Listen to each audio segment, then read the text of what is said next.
Lorsque sa famille ou ses amis n'ont pas de temps à lui consacrer, Nodar Gonikashvili, 70 ans, vient ici, dans ce petit parc de Tbilissi en Géorgie.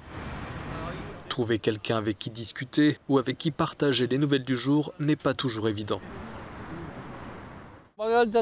J'ai besoin de partager les nouvelles que j'entends. Plus vous entendez de choses, plus vous avez envie d'en parler à quelqu'un.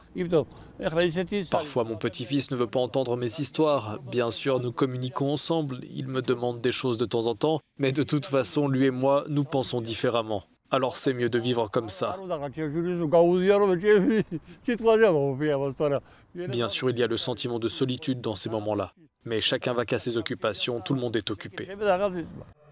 Ce centre de jour pour personnes âgées est temporairement fermé en raison de la pandémie. Mais chaque jour, le personnel organise des animations pour une trentaine de personnes pour leur rappeler qu'elles ne sont pas seules et que leur vie est importante. Nodar Gonikashvili vient souvent ici. Ici, il n'est pas courant que les personnes âgées aient leur propre entreprise, qu'elles apprennent quelque chose de nouveau à leur âge.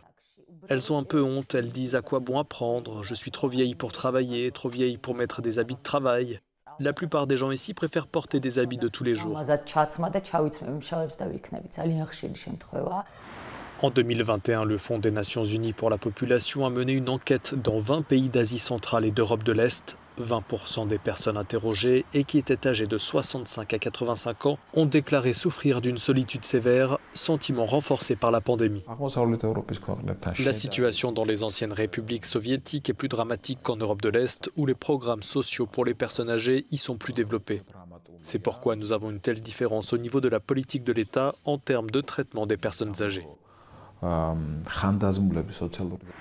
Selon les chercheurs, l'une des solutions serait la mise en place d'une politique nationale par l'État axée sur la protection des droits et de la dignité des personnes âgées.